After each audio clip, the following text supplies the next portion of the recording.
month. About a month, right? Yeah. You say there's some trouble over there, right? Yeah. Strikes, many strikes.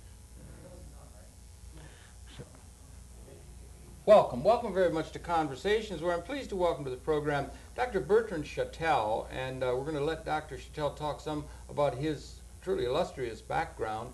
But Dr. Chatel, welcome to Conversations once again, and back to New York City, if I may say so.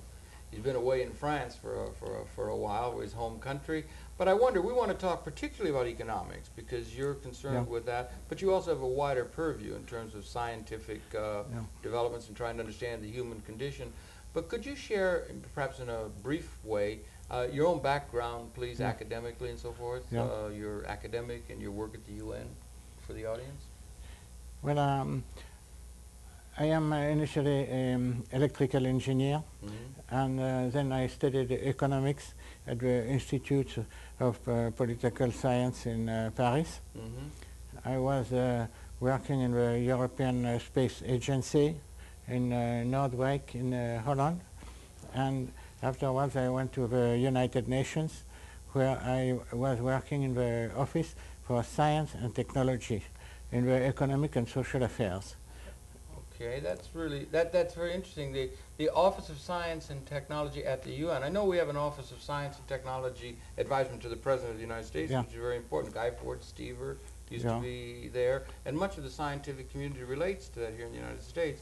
What is the dimension of the Office of Science and Technology at the United Nations, and what is the state of research in trying to understand that at that international body in your estimation or in your experience? Well, this was created initially for peaceful applications of nuclear science. And afterwards it was extended to all subjects of science and technology which could be of interest for development of developing countries. As a jump into technology from the present simple technologies of some countries to higher technologies, how the UN could help in this use of technology for development, for economic development. Was it also concerned with trying to understand, just in a perhaps in an intellectually abstract sense, the onrush, in a certain sense, seen historically, of technological capability that was becoming available to the human society in a broad sense, which would include both the developed and the developing world? This, I give you some examples. For instance, in nutrition, you had plants with a number of characteristics which were brought up for developed countries. In developing countries, you have some areas where you can have not only one crop a year, but 2 or 3 crops a year. And then you must have a rice which is adapted to the tropical region, to wheat for tropical region also. This is a different world. So there is a scientific research necessary to adapt these plants to the conditions of developing countries. Same for management, computer, of course, and all sorts of technologies, and the exploitation of natural resources for exports and for the good of a country, the consumers of a country. Always are fields where there are needs for improvements on the technology side. I know the Office of Science and Technology policy, and as far as the United States is concerned, is very important. So much of the research has been encouraged through government agencies and through concern. And in a broad philosophical sense, one could think that Homo sapiens sapien, or the species, probably biologically has not changed that much through time, but we live in an era of incredible technological and scientific transformation of the milieu in which the human scenario is unfolding, and to understand that is really very, very crucial. Don't you believe? And there are institutes which have been created, for instance, in Mexico, also in the Philippines, for adaptation of plants to have a good yield in developing countries. And This has been called the Green Revolution. Yeah, Norman Borlaug we did. And it has been very successful in India. There are no more famines in India now. And this is due to the application of science and technology to nutrition. I see. Yeah. Well, there are some people, deep ecologists and so forth, who take exception to that sort of thing. But that's always the question. This is a major question that confronts us: whether or not the technological extension of our consciousness is able to provide new opportunities for alleviating or improving the human condition. That's the ultimate responsibility, and that begins to tie into the economic realities that make possible the utilization of the technological capability and knowledge base that has developed. No? Yeah. For instance, in animal breeding, you have artificial insemination. Now there is a new fashion which is cloning. Cloning has just been very much in the news recently. Yeah, and cloning would enable perhaps to multiply animals in an easier way than artificial insemination, and this would be an advantage in this on this side. So, and so these are in the field of agronomy. These are very important areas. It is. But also education, also health, World Health Organization, patents, the World Patent Organization. You have manufacturing in Vienna, UNIDO, UN Industrial Development Organization, which is trying to adapt technologies for industrial production in the developing countries. And this has been very successful in a number of countries, such as China, for instance. We will speak about it. Yeah, so we want to talk about that. We're going to want to have reference to that piece that was just in the New York Times by William Greider, and we've both been reading his new book, you know, One World, Ready or Not, which is interesting. But on the scientific, and you did your work in engineering and in aeronautical engineering and electrical engineering and so forth. But the science, all of the scientific development is interconnected in a sense. We divide things down into disciplines, academic disciplines, or into various fields of understanding. But in reality, reality is a seamless web of unified relationship between all of these. Do you think we have enough systems or overview understanding by our scientific and or geopolitical leadership of the implications of the interconnected and interrelated technological developments, and that within nested perhaps or in touch with the economic realities that are emerging, or do we sometimes feel we need people of vision that we might do well to have them in our midst? No. Well, I can tell you in the UN, there is an Economic and Social Council, and reporting to this council, you have the advisory committee on science and technology. It's composed of 20 or 30 scientists and economists who are trying to adapt technologies for developing countries. And the main objective, it is to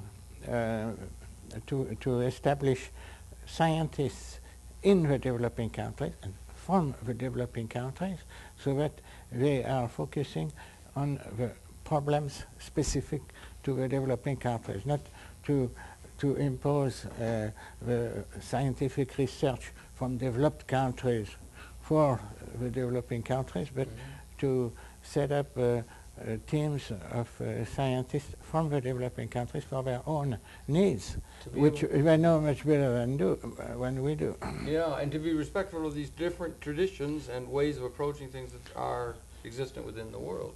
Yeah. Yeah, there's not enough sensitivity to the cultural differences that do exist, one would believe. It's an interesting metaphor some people see of DNA itself, the double helix having been found to see that every cell in an organism is connected with every other cell in this incredible balance of chemical relationship between the various parts of a system. It's interesting that way. Becomes very complex when we begin to move into the mind and that sort of. Some people are saying that the cloning argument or the discussion has been so much in the public press lately that if one tries to get into at the simple molecule level, it's very similar.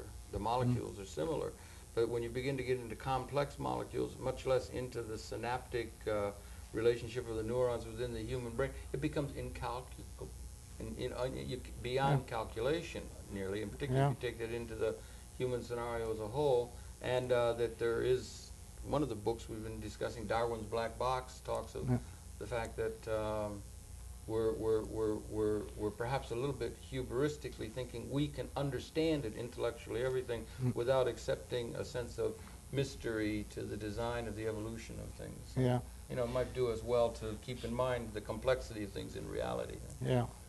For instance, DNA, double helix DNA has been discovered by Watson and Crick in about 20, 30 years ago. Only. It's very recent. Yeah. And little by little we have discovered a Lilliputian world of machines, of biological machines, of biochemistry, which we really did not know for long. And certainly Darwin did not know all this world, because we only start to try to understand it now. So we have discovered this world, and what did we find? We didn't find a simple organism at all. We found very complex organisms, and we found biological machines. And this is the new discovery in this book. Yeah, we can by show. Professor We can show if we can get it on. Yeah. We couldn't bring all the books. This book, we both of us think this book. Maybe we could come on camera one. We couldn't bring the whole book, but this is the book cover. You can look for it. It's called Darwin's Black Box. Yeah. And it is the biochemical challenge to evolution. It's an interesting book by Michael. How do you pronounce Behe? Behe, yeah. Behe is at Lehigh University. Lehigh University in Bethlehem, Pennsylvania. It's an interesting book, and we've both been reading it. Yeah. And he comes on the side of thinking that there must, or suggests that there's an intelligent design to things, which is kind of interesting. Yeah. It takes, for instance, an example. Maybe you'd like to show this. Oh, let's see if it is a flagellum. Come in this, let's try to see if we can come in on this. It's a little bit. Get as close as you can. It's a biological machine. And then try and focus. What this is, Dr. Chatel? It is a flagellum of a bacteria. You see, there is a rotor, a stator, and then on the top you can see the flagellum, which turns so that the bacteria can move in the molecule. And this is at the bacterial level. At bacterial level. So this is it's a very sophisticated machine. That's right. And the question which Professor Behe asks is, how could evolution have produced by step mutation by centuries, such a complicated machine for which every part has really a purpose. Yes, right. And it is not anymore credible that this has been produced by evolution. Yeah, it has been produced by a designer. It has been by a design, by an intelligent designer. We don't know which one, but there is a design and there is a designer. Yeah, he's not a creationist or any kind of a religious person, but he does say there's an intelligent design to the structure of universal mind, perhaps one could say, or to the universe itself, which is intelligent. We've been pretty hubristic and pretty arrogant often in the intellectual community, thinking we can know everything, we can understand and control everything. And I think he's calling for a questioning of that, and perhaps rightfully so. You know. I think it's a fantastic book because it has not been made by a religious person. No. It has not been made for the purpose of arguing on the Bible and this sort of things. It is a scientist who looks at machines and he wonders, how could this machine exist? Yes, because it's not random. It is not a hazard which has produced. It's not just, as Monod would say, chance and necessity or something of that sort. And it also gives an opening upon a certain kind of I don't know if the word is synergy is overused now these days, but a sort of you know, it's not just black and white. It's not dialectic. There's something there that is. It's not just science or religion. It's not just these things. There's something there that calls for a new kind of understanding and perhaps a sort of respect for the elegance of design that we do find in life itself and in existence itself. Yeah. And this is a of course, microcosm. Yes. But we have a macrocosm, Of course. astronomy also. And the fact that the planet Earth is on a certain orbit, not too far from the sun, and not too near the sun also, which has produced life. This also questions how the Big Bang has been so accurate so that our planet and our life can exist, because it responds to a number of very specific conditions. Yes. Thanks to them, we are here living. We're here talking. It is a miracle. Existence is such a miracle and such a thing to know, you know, and so we should do that and maybe be a little bit arrogant. But anyway, and this is something, you know, the incredibly exciting time to be alive and participate. We've been 200,000 years here on this planet as a species, and we come to a time where these knowledge bases, as you say, the neurotransmitters and the understanding of the biochemistry of the brain or the mind, and you know, that the knowledge base is becoming one to such a point where some people feel we became overly arrogant in terms of our ability to control the environment in some sort of a way that led to difficulty. You've been a member of the Club of Rome and have had a sense of ecology for a considerable period of time, that mankind has to guard against being overly arrogant and hubristic in terms of the technological ability to affect the environment in a way that could be destructive even of the base in which they live. There is an ecological challenge that we all have, right? Yeah. It was called the limits of growth. Yes, right. 20 years ago, and it started all the environment policy, which now is applied by all governments, and the UN has been very active on this also with the Stockholm Conference 1972. Yes. Mr. Maurice Strong, who is now a special advisor of Mr. Kofi Annan, and he started the conference on environment, which has started the environmental policy in all governments of the world. Yeah, right. And that's important to keep that in mind. Given all of that, then these developments, and it's the technological extension of consciousness, or technology is an extension of consciousness in a certain sense, to make the environment other than that which is, in an Eden-like sense, given throughout much of the biological process. And we have this capability which is now coming in such rapid dimension. You mentioned before the computers and in the engineering possibilities, and these need to be understood within an economic context, and what the implications in terms of real social, economic, and cultural development these processes do have. And this is something that, as an economist with a scientific understanding, a comprehensive understanding, you are particularly concerned with, the perhaps technological displacement of human beings and so forth. And that's a thing that you find is a particularly important question that ought to be addressed in terms of the broader human agenda, no? Yeah. And this technological advance produced a result which is very terrible at the moment. It suppresses employment. So every technological advance deletes jobs, and this is a spin-off of technological progress for which we are now suffering, and suffering a lot. And this is a problem of employment and unemployment, which is derived from the technological progress. For instance, you dig a well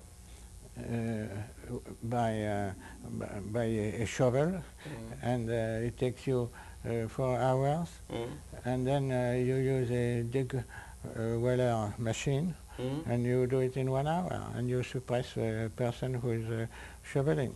Yes. And same for elevators. You have an elevator man, and then you decide that you will have automatic elevators, and you suppress the operators. And all this technological progress result in huge cancellations of jobs. And this is what we are witnessing at the moment, and where what I proposed, it is to finance the consumption, because when a worker becomes an unemployed, he instead of earning, for instance, $1,000 a month, he only earns $400 a month. So that is if he gets unemployment or something. If he get from the government, yes. Yeah, as a premium for the unemployed for a certain time. So his consumption decreases, and therefore the companies which are looking for consumers to purchase their goods, they decrease their production, and this is a vicious cycle by which the production decreases and employment increases. Okay. And this is what we have been witnessing all these years. Okay, now there's a number of questions you talk, and there's a book. We might as well, we're showing books, we might as well show another one, both of us, which this has been out a couple of years now, and this one, let's show it again, camera one, if you would. This is the one that we've both referred to, and much of the world has, The End of Work, that Jeremy Rifkin wrote a couple of years back, where he talked about that. Yeah. And it has the subtitle, The Decline of the Global Labor Force. Yeah. And this was a very popular book in the minds of many of the intelligently inclined people. But some people take exception to that, that premise, the premise. Yeah. The technology, we just investigate that. Technology, we had an industrial, the most workers at the turn of the century in the United States and probably in the world scale were agricultural workers and domestics here in the United States and probably on a world scale. But then the technological advancement in agriculture came, they went into the factories to create automobiles and other things. But there were more jobs created than they were lost on the farms as they automated with combines, and it applied to agriculture very quickly. Then it went from manufacturing into, they say it's going to go to service, and the general assumption, the conventional wisdom is that the economic development is going to, it will displace some people, but it's going to create more opportunities for more people, just as it seemingly always had with some interruptions. The Great Depression came and so forth, but that it will create more work, more opportunity, as long as the productivity is increasing, and we can stay with the traditional pattern that we have had in order to operate the national and the world economy. You think that is incorrect, that there's some new disequilibrium or a new, a new change that has to be addressed? Well, I think what we are witnessing is a basic structure of our economic system, which is unemployment. And people think we are going to reduce the unemployment, and I think we are going to stay with it for years and years. And therefore, there are two solutions which have been proposed. One, I talked about it last year to you, which is, in a few words, financing the consumption of the unemployed, which is to find a system, a financial system, I can speak about the financing later, by which these unemployed who are under consumers would become normal consumers, despite the fact that they don't work, unfortunately. But it's not their fault, it's the fault of the system. So if we can derive some of the huge billions of dollars which are spent elsewhere to this problem of consumption of the unemployed, then we will have solved the problem. And I will tell you how we can do that. And the second solution is a solution of Mr. Kelso, Louis Kelso. Yes, I'm very familiar. Yes. For whom you are very familiar, and he takes the problem not from my side, which is financing consumption, under consumption, but he says we have to finance the acquisition of capital by all, which means what he calls binary economy. Why binary? Because it's a dual source of income. The first source of income is work, of course. Whoever can work and has the opportunity to work, he has an income from work. But in addition to work, if you are fortunate enough to have some capital, you get the dividends from the capital, and this is a supplement to your wage.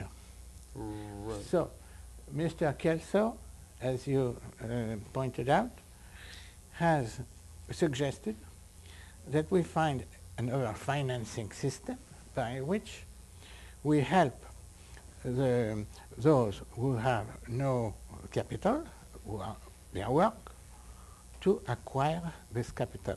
And how is he doing that? He is doing that by credit, by insurance companies, which can provide the money to acquire stocks, and by which the workers would little by little, let's say in 5 years, get the acquisition of this capital, which would be paid by the capital itself, by the way. By the earnings of the By capital. the earnings of the capital Well, for yeah. a few years. Yeah. And then afterward, they would enjoy the dividends of this capital. Yeah. This is Kelso, in a few words, Yeah. what he calls binary economics, which is the dual source of income. Yes. And this is very interesting. This is one solution. Uh-huh. And my solution, it is financing the consumption.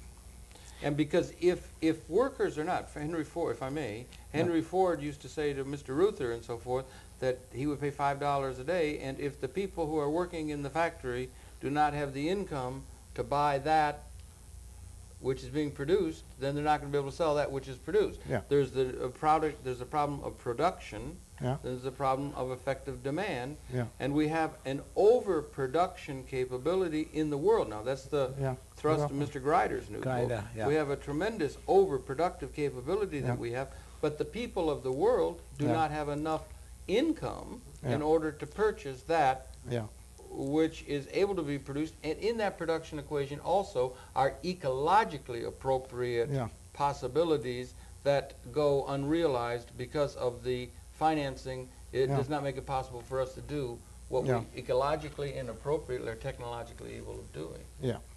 So we have the World Bank. The World Bank, huge financing of capital investments, dams, factories, and sorts of things in developing countries. But we have to create a second World Bank, which would be devoted to this problem of, for instance, financing the consumption, wherever consumption has so much decreased that it cannot respond to the production, or financing the acquisition of capital according to Kelso theory, so that we have an improvement for the income of a certain number of people who have a very low income. So this, and where do you find the money? The money exists by huge sums of billions of dollars, which are, first of all, there is a drug channel. Which illegal drug trade. Drug trade. Yeah. And the laundering of drug money, which is really an extremely large source of money. And what is your source, the best way of trying to deal with that question?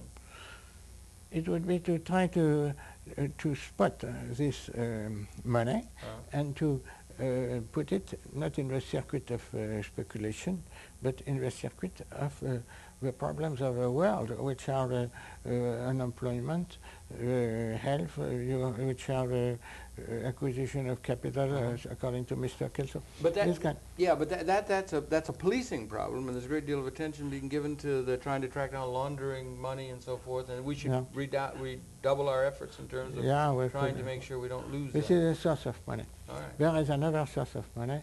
It is the international flow of capital, which is you have investments in capital from Los Angeles, New York, Frankfurt, London, Hong Kong, and Singapore, or Tokyo, or Frankfurt, and all this money is huge, extremely huge amounts, is circulating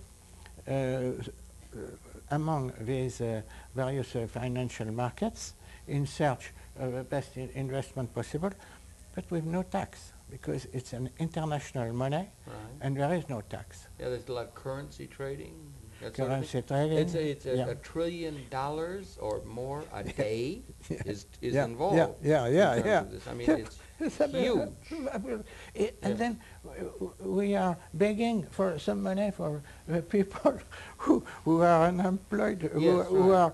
are hungry, and we say we cannot find the money, but the money is there. Because our governments, national governments are all pleading deficits and that they're all broke. Yeah. They can't provide, Yeah. or they can't allow for people to have, things that have been traditionally, allotted to people who are in dire straits. We can't afford it. We can't afford to schools. We can't afford housing. We can't afford these kind of things. Yeah. And the governments are essentially The broke and governments can't address the The problem. governments are broke. Mhm.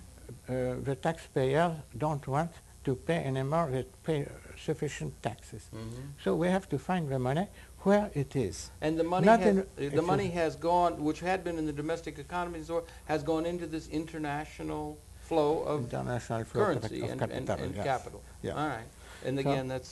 So this is the idea. Mhm. And therefore, this would be one way to have financing for these projects devoted to the better being of the unemployed. And now comes another question, which is Mr. Grider. Yes.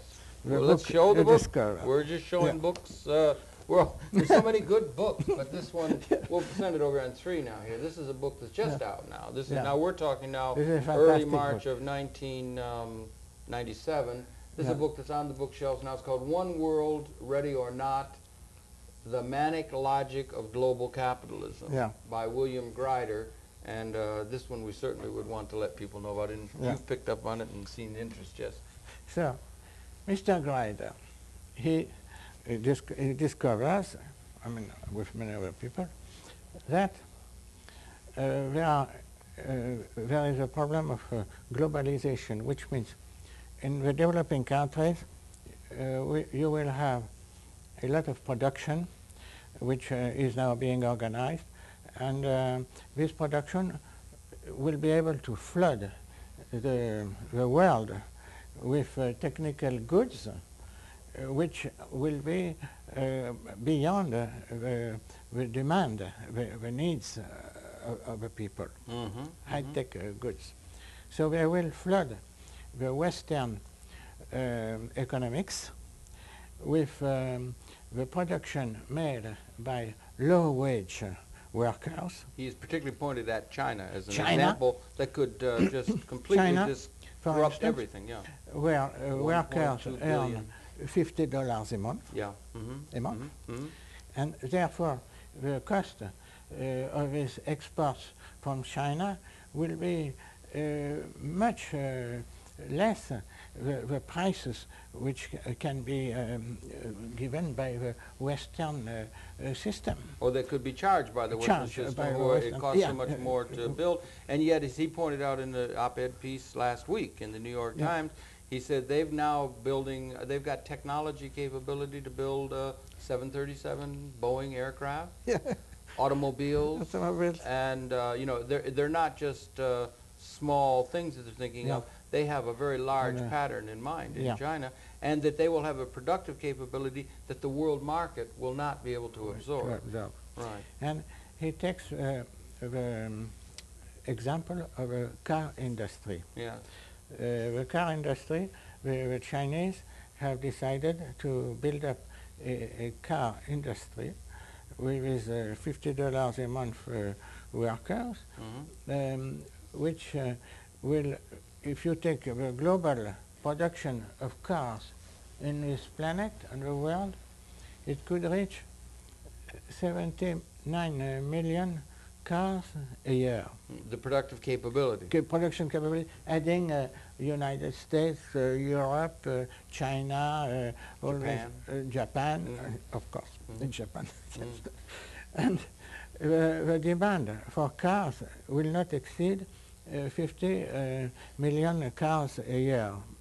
And I think it's good to stress is not that the demand might not be there for these things, but the effective demand, the ability to have the income to buy that demand, the effective demand, will not be there for us to realize what we're capable of. And if I could just add one thing to that, that if we were to put catalytic converters, or we were to get solar cars, or something, I mean, it's not as though, you know, some people say, well, that's good. We don't do, people have a critique of our capability to produce things. But one of the things that is perhaps able to be dealt with will be the long-term ecological problems that confront the world. And it is not necessarily a projection into the future of some industrial revolution that Blake talked about in the Satanic Milk. We don't have to destroy the planet in order for the living standards in an ecologically appropriate way of the world's population to come up, but they're going to have to be able to have the ability to buy that which collectively we're capable of producing. Oh, I'm sorry, I didn't mean, I was just trying to underscore that ecological component to it. Right. But so he did say that, and so if we have this, we have an underconsumption problem in that sense. Underconsumption problem, and then a capability to produce which would be beyond the needs, and there we will have to direct all these productions towards a possible consumer. First of all, United States, of course, and then the manufacturer of the United States would use Chinese factories so that the costs are lower, and this will displace the employment from the high wage in the United States to low wage in China, and therefore creating more unemployment in the developed countries. So this is a Chinese threat, as he calls it, which is, first of all, overproduction as regards to the needs for consumption, and low-cost production beyond all what we have seen before. I remember the Japanese watches before the war. You remember this Japanese watch, very inexpensive. You could buy it by weight, by tons. And so we are now facing, in about 5 to 10 years, when the production will be full scale in China, and also other countries such as Indonesia and other Asian countries. Malaysia, sure. And then this will be a big problem for the adjustment of the free enterprise system, and especially the globalization, the global competition, which we are advocating at the moment, and which will come back to us in a storm. Well, he has said that could be the conditions that could lead to a bursting of a bubble that has been built.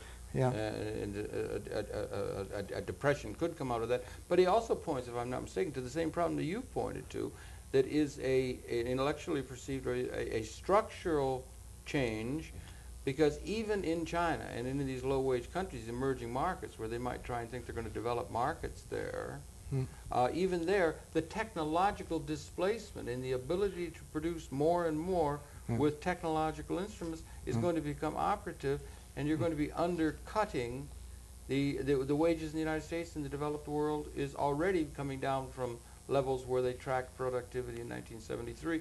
They're now stagnating or coming down, so that the ability of the overall system in a systems way to purchase that which is capable of being done is being systematically undercut even in the developed world. In the developed world. On a structural basis. And there has to be something to address it, because the traditional economic analysis doesn't address this particular problem, right?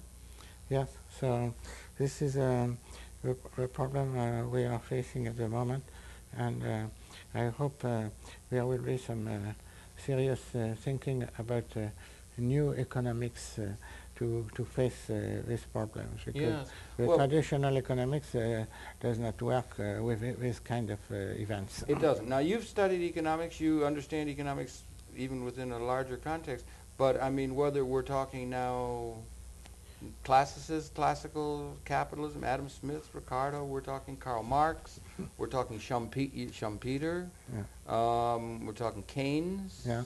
and the traditional systems of thinking. That we have the World Bank, we have the International Monetary Fund, we have the agencies that exist in the world, the multinational corporations and so forth. Mm. But in your view, as well as Mr. Grider's view, the system that is in place now is accepted. Mr. Yeah. Clinton tells us we have 10 million new jobs. He said there are new jobs. Unemployment in this country seems to be down in some people's mind. He won an election handily here and Yeah. so forth. So that people seem to think things are okay if they could just be allowed to develop. You take exception to that and think we're going to have to make some fundamental and qualitative adjustment, changes. yeah. And so does Mr. Grider, Yeah, right? yeah. Okay. Well, what has happened is that in 1990, fall of the Berlin Wall and the communist, Marxist, centrally planned economy falls down. Yeah. In Europe, stayed a mixture of public sector on a socialist basis, together with a private sector, which is a mixed economy. Mm-hmm. And therefore, the general hope was that the free enterprise system, which was so well developed in the United States, would provide employment for all. Because employment in the United States at that time was only, unemployment was only 6% of the active population. Okay. So, therefore, this hope has been the one of Eastern Europe, of the developing countries. The World Bank has completely changed his central planned economy for developing countries to propose privatization, free enterprise, and all these things. But now, in 1996, what happened? We are witnessing that this big hope has been deceived. We have the deception, the big deception of 1996 is that the free enterprise system, as it is used at the moment, is unable to provide full employment. And therefore, we are deceived. We are looking for another system. We have to adjust the free enterprise system so that it can generate high wages, as it does, but also employment for all, and social protection, because after all, this is the beauty of life is to be socially protected against all the disasters which can happen in a life. That's right. It's also So, politically yeah. necessary. So we have to find an adjustment to the traditional free enterprise system, which would include also employment, what happens when the people are unemployed, and health systems which are sufficiently efficient so that when diseases come, it is taken care of. So in case we don't do that, the people will continue to be deceived.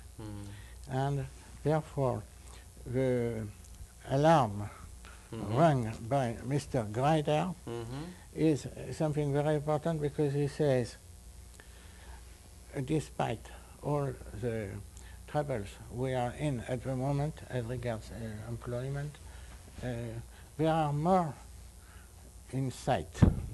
There are tremendous threats to our imperfect economic system, and these are, for instance, the threat of a Chinese program of production. For instance, Volvo is sending assembly lines, assembly programs to the Chinese so that they can assemble Volvo buses in China. But the Chinese have put some conditions. We accept and we will manufacture 90% of the parts in 5 years' time, and we are able to do that. Boeing is exporting. And they can make that a term of entry. They can take that to make that a condition of entry into that. Yeah, they do that. Yeah, right. We are a level. And Boeing is asking the Chinese to assemble also the tails of Boeing 737. Yeah. The Chinese say, all right, we can do that. We have a capacity, but we will, in 5 years' time, manufacture 90% of the parts of Boeing. And we will be able, because we are starting to organize, to manufacture Boeing's 737, and Volvo buses, and etc. And we will export them. Lower quality we will take for our own consumers. Higher quality we will export to you. And this is the story. So Mr. Grider has a number of solutions. First of all, tariffs. Second, not to accept to swallow the $40 billion deficit of a Chinese-US trade, because nobody compels the United States to buy the Chinese products. And if China does not find a buyer in the United States, it will be hard for it to find other buyers. So here we have a level, another level. And also in the trade negotiations to ask that the labor rights be respected. For union. In the name of human rights, maybe. Human rights also. And labor rights. Union. Labor, Labor rights. And union. And always are ways by which the developed nations can negotiate with China and try to raise the standard of living of the workers. Right. He raises those as something that must be done. And I might say, I'm also pleased to say, as a popular writer that is widely read, he also does bring out the binary economic thinking of Mr. Kelso as one part of a solution toward this problem of there being insufficient consumption capability in terms of the world productive system. And you yourself have addressed that question. We were just speaking earlier, and we want to get to, I'm sorry, we have only 1 hour of time, but we get to the point where we were talking earlier, and George Soros, the financier, just put that article in Atlantic Monthly talking about the greatest threat to the open society is unfettered laissez-faire capitalism itself, which many people are talking about now.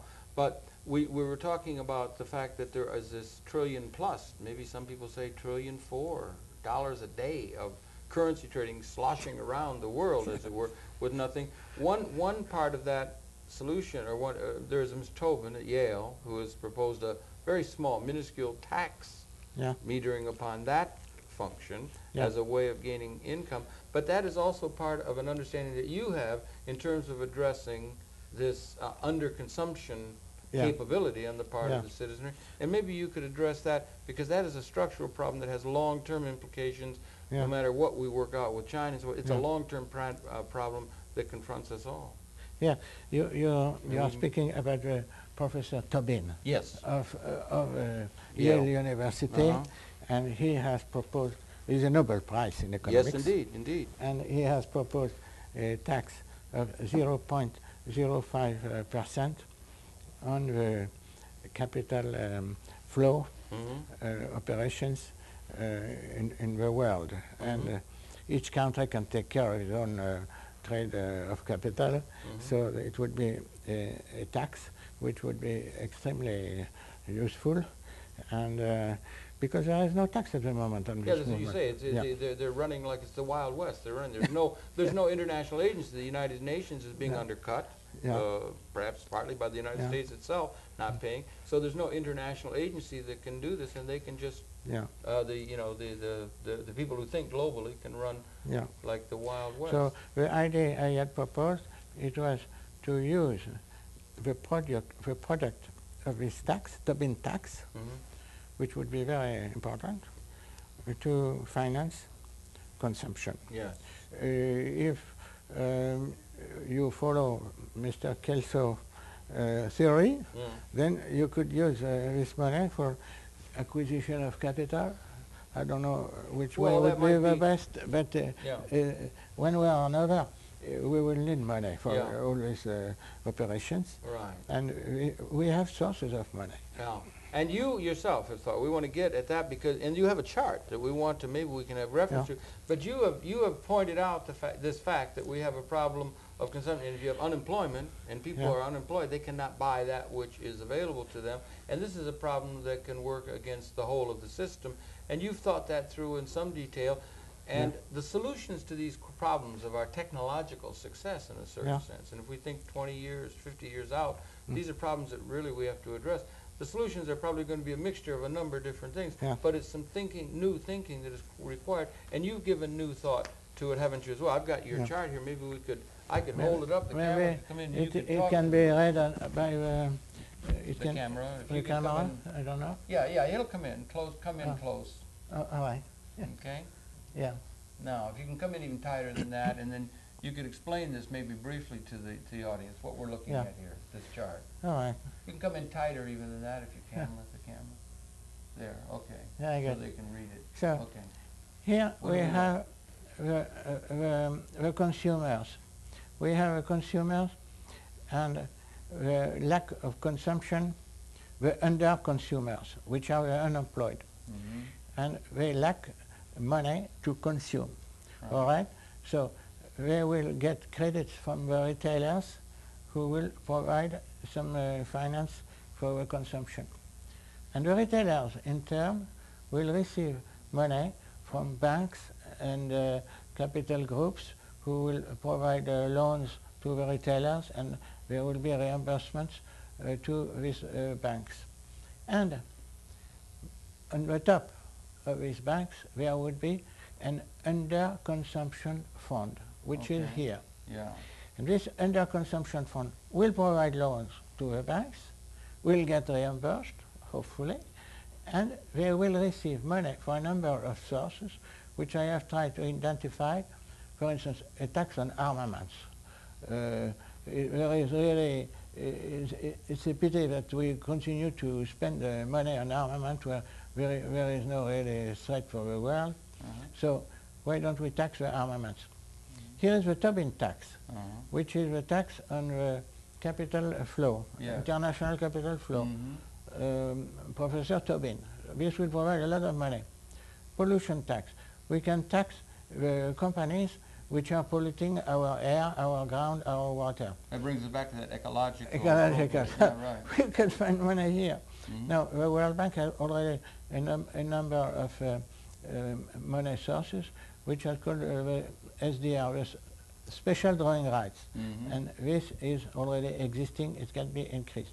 So we have here accumulated a money bag, and we can use it to help the consumers to consume more, which means to respond to the production of the manufacturer. This over here, Dr. Chatel, on the other side of the chart over here. Yeah. What is this over here now then? Yes. I'm just trying to get it. This. Yeah, there. Yeah. Where am I trying This. there, yeah. We find here the consumer. Okay, now we got it, yeah. The consumer. This is the people who are working for. I see. The unemployed. Right, okay. The under-consumers. Right. And we are trying to channel some money to them here. Through the retailers themselves? Through the retailers, I yes. see. Because the retailers are in contact with them. Because as you point out, okay, I think we've pretty well got this chart covered, you know, in terms of that. And as you pointed out, if a person is working, they may earn $1,500, let's say, a month. Yeah. If they're unemployed, they're going to get only $500 a month through government unemployment or something like that. So you've got a $1,000 deficit that is not met. And you say that could be breached. I mean, that could be bridged by what you're proposing there. Questions come up as to who is going to be able to enforce that tax and what that agency is. Is that an international agency and so forth, or what does one see? It could be either an international agency, such as the International Monetary Fund, for instance, All right. or It could be the governments, the national governments. You think they might come to They their could. senses collectively that this is in the interest of the Oh poor? yeah, I'm sure they could identify all these operations. And Well, we this have article, another graphic? Yeah. this article has been published by the World Future Society in yeah. July in Washington, D.C. And Barbara Marx Hubbard, and yes, right. And the book cover was this one. You see, Got it upside down. Here it is. Yeah. Here it is. Yeah. It is a copy of a painting by Géricault, Radeau de la Méduse, the raft of a Méduse. It was sinking.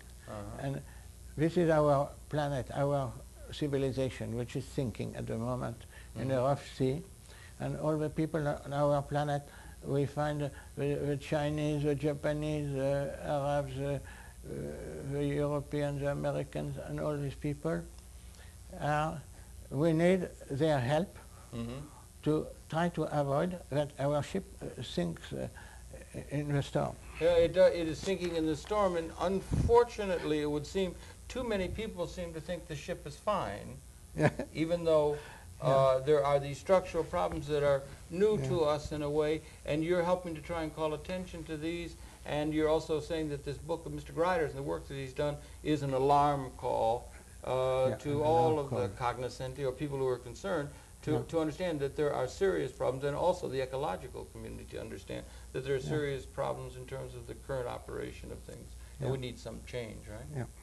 And that is something that was the cover. This painting was the cover of the paper that contained your paper. I mean, the work that contained your paper. So we've come to some conclusions here. We're going to have a long-term problem of consumption as the technology is able to displace labor. We're going to have problems of a conflict between the developed world and the developing world, where they pay such low wages and are going to be able to unduly compete and bring problems in terms of the production. The long-term problem is that we have technologically augmented productive capability, and I would put in big parentheses, including ecological concern. It's not a one-way track that we are not allowing ourselves to realize. We have technological or intellectual ability, intellectually understood ability to operate this interrelated spaceship Earth that our system does not allow us to realize, and we need to find ways of trying to find a system that will allow us to do what we're capable of doing. Correct? Yeah, we are. We have an Earth which is huge resource, but the resources, however, are limited. Okay. So we cannot do everything. We cannot do too much, because then we are risking to go beyond the limits of our natural resources. Okay, well, Dr. Chatel, I thank you very much for all your work. We're running out of time. It's been your pleasure to have the Professor Dr. Bertrand Chatel, scientist extraordinaire, an economist, posing a question that's open to us all. We thank you very much for viewing and invite you to tune in. We'll be coming back again next week. That's it for this particular section. Dr. Chatel, thank you really very much for coming in. Thank you very much. Until next time.